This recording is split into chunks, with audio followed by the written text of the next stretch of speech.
In March, JOANN filed for Chapter 11 bankruptcy. I covered this information in a video about 6 weeks ago on why they had to file for bankruptcy. Today, we're going to talk about a summary of why they filed. We'll discuss what processes did they have to do, how JOANN addressed these issues through the process of bankruptcy, and then discuss their future plans and initiatives past bankruptcy. Thanks for being here. I'm Shay with Crafty Turtle. Tap that like button if this video brings you value, and don't forget to smack that subscribe to continue hanging out with me in the future. You're probably wondering what happened to JOANN since they filed for bankruptcy in March of 2024. Well, I want to give you an update since I had that video previously, and if you missed it, go to the description and I will link it below. But basically, JOANN had to file for bankruptcy due to a combination of different factors. One, there was a decline in discretionary spending amongst consumers, which really cut back sales for JOANN. And then there was also the end of the pandemic era hobbies. So sewing and crafting really got popular during the pandemic. And once it started to decline, people found other activities to engage in, such as, outdoor things and things that got people back together again. So craft supplies and the sales really declined. There's also an increase in competition. There's a lot of rivals like Hobby Lobby or maybe Target even that offer lower prices for the same types of things that they sell. There's also a lot of operational challenges that JOANN was faced with. I don't know all the details of it exactly, but according to Finance Yahoo, the operational challenges they had, so they had significant debt and rising operational costs. And I wonder what those operational costs were that they had that they, didn't manage correctly or not very well. Finance Yahoo also says that the company also faced issues with declining customer service levels and weakening store standards, partly due to staffing cuts. I don't know if you guys noticed that at your local JOANN's, but whenever I used to go there, it was also always an older crowd, usually women who were more experienced with sewing, and you ask them a question, they could answer everything that there was to know about either sewing or some other crafting. And then lately, over the last maybe 5 years, I've noticed the staff is much younger. They don't seem to know much about crafting itself. They'll know where things are if you ask them, what aisle is XYZ in. But as far as techniques go, or maybe exactly how to measure or something, a fabric for sewing, they weren't as able to speak to those things. That could just be my experiences. I'm wondering if you have the same. Comment below if you want to share. But based on all of those factors I described, they led to a decrease in profits, making it necessary for JOANN to file for Chapter 11 bankruptcy. And the bankruptcy process basically allowed them to restructure its debt and to receive new funding, which really set the stage for it to eventually emerge from bankruptcy.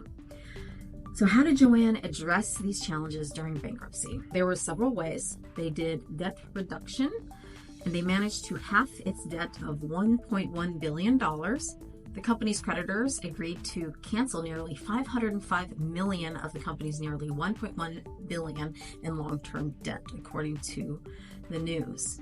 And so under new financing, they secured commitments for approximately $132 million, and this really helped them cut down its ballooning debt and provide some liquidity. Now, operational stability. They didn't reduce any retail footprint. They remained open. All the stores stayed open. That helped them retain their operational stability and customer service levels at the level that they were before. Of course, that doesn't really get after the issue I'd mentioned before, which was kind of declining customer service. But at least they're staying stable. And then as far as restructuring, they restructured its field and corporate operations. That means they also had a sale leaseback of its Ohio corporate headquarters. If you didn't know, their headquarters is in Ohio. And actually, I have a map of it in the video I made previously and exactly where they're located. And then online, they beefed up its presence at JOANN.com, its e-commerce website. But I think their website's quite buggy. Now, I haven't shopped there in a while, but I shopped there maybe 4 months ago, and it's terrible. It's so hard to manage and get through. And here's an example of me going to the JOANN website and loading it. And now I'm trying to find the yarn, and here I'm going to click on yarn, and it's loading. And finally, it's kind of there almost. It's just taking a while, so I'll just scroll down and just pick a random yarn, and we'll click on that. Here we go. And again, it's loading. I already clicked on it. It's just taking a minute to load. A little long here. Okay, finally. Now we'll go ahead and choose a color. We'll get down here and whatever color. Okay. And let's add that to our bag and see how checkout goes. Okay, a little bit slow. Continue. Okay, if your cart. Checkout. And it's loading. Okay, so yeah, it's a bit of a slow and clunky process. Okay, let's get back to where we were with bankruptcy. And the other way that they managed through this bankruptcy is they went from public to a private ownership. So it merged from its so-called prepackaged bankruptcy proceeding as a private company, meaning its shares are no longer publicly traded on the stock exchange. So these measures allowed JOANN to emerge from the Chapter 11 with a significantly deleveraged capital structure, and to obtain a long-term liquidity. They now see great opportunities ahead, is what they say, and they're committed to its customers, team members, and communities nationwide.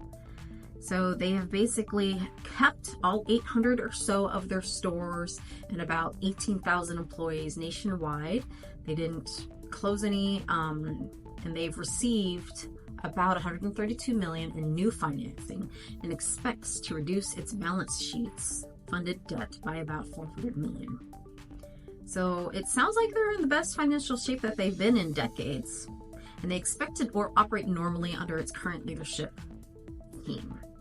However, if you go back to what I had said about why they went under, specifically the operational challenges, I don't know how they're getting after that. So I went to Michael's and I went to Hobby Lobby lately, and I went to JOANN. And there was a big difference between what Hobby Lobby has and what JOANN has. If you've noticed, if you go between the two, Hobby Lobby actually has a lot of fun stuff. They cater a lot more towards like kids crafts and little kids stuff. They have like the mystery boxes and the mystery packages and the little eggs that kids love these days, and then different crafts that go with that kind of theme. You go to JOANN and it's just kind of the same stuff. They don't have any changes. They didn't add any of that fun stuff that these other crafting stores have started to do. I mean, jump on the bandwagon already, right? I really like JOANN and I want to support them, but honestly, when I went, because my community, the town I live in, only has the two. They don't have Michael's, but when I went to the two, I mean, Hobby Lobby was just a far step ahead of as far as interesting things to go look at. You know, their selection of just different crafting material, which is higher quality. JOANN was just kind of like it hadn't changed, like kind of old style, kind of boring, not the best selection of things. That's just my opinion. What's your opinion? I'm really curious to know. And if you haven't already, watch my video where I do talk about when they filed for Chapter 11 bankruptcy.